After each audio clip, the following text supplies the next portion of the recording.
Hello friends, welcome to tech manage. আশা করি আপনারা সকলেই ভালো আছেন। আমরা আজকে হাজির হয়েছি নতুন ডাটা এন্ট্রি কোর্স নিয়ে। আজকে থেকে আমরা ডাটা এন্ট্রি কোর্সের যাত্রা শুরু করলাম। তো আজকে আমরা কথা বলবো ফ্রিল্যান্সিং কি এবং আউটসোর্সিং কি, এই দুইটা বিষয় নিয়ে কথা বলবো আজকের ভিডিওতে। আমি মেন ভিডিওতে চলে যাচ্ছি।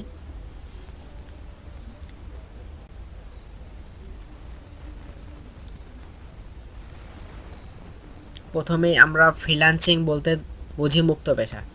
ফ্রিল্যান্সিং একটি কাজ পদ্ধতি যেখানে একজন কাজের পেশাদার বা কোম্পানি হতে স্বতন্ত্রভাবে কাজ না করে তার পরিবার থেকে কোনো বাড়ির স্থানে বা নিজের কার্যালয় থেকে অনলাইনে প্রতিষ্ঠিত প্ল্যাটফর্মে কাজ নিতে পারে। এটি একটি স্বয়ংতান্ত্রিক কর্মীর চোখে কাজ করার একটি আপনামুক্ত মডেল। ফ্রিল্যান্সিং এ কাজ নিয়ে অবস্থানে বিশেষজ্ঞ থাকা এবং বিভিন্ন ক্ষেত্রে কৌশল অর্জন করা হয়, যেমন data entry, graphics design, web design, অনেক অন্যান্য ক্ষেত্রে। এটি কাজ করার জন্য ফ্রিল্যান্সার একজন অনলাইনে প্রকাশ করতে পারে তার দক্ষতা, অভিজ্ঞতা এবং অন্যান্য প্রয়োজনীয় তথ্যের সাথে প্রকল্প নিয়োজনে একজন কাজের প্রদানকারী হতে পারে। যে কোনো ফ্রিল্যান্সারের সাথে যোগাযোগ করে এবং তাদের কাজের মান এবং বোঝার জন্য পরীক্ষা করতে পারে। আউটসোর্সিং কি? এবার কথা বলবো আউটসোর্সিং নিয়ে। আউটসোর্সিং হলো একটি কারখানার কিছু অংশ বা কাজকে বাইরে থেকে সংবাদ সেবা অথবা সামগ্রিক কাজ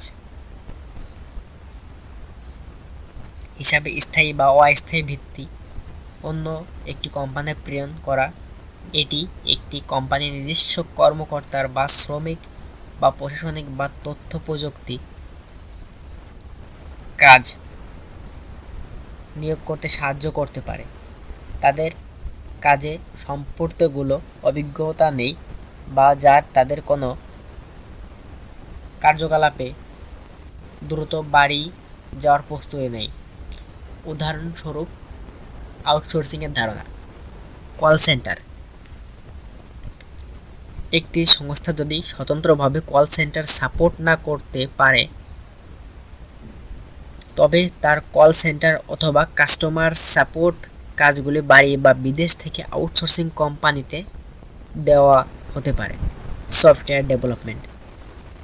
একটি কোম্পানি যদি কোনো সফটওয়্যার ডেভেলপমেন্টকে দক্ষ না হয়, তাদের সফটওয়্যার ডেভেলপমেন্ট কাজগুলি একটি ডেভেলপমেন্ট ফর্মে বা অন্য স্থানে আউটসোর্স করা যেতে পারে। তো এই ছিল আমাদের আজকের ভিডিওর টপিক, ফ্রিল্যান্সিং এবং আউটসোর্সিং কি। আশা করি আপনারা বুঝতে পারছেন এবং খুব শীঘ্রই আমাদের দ্বিতীয়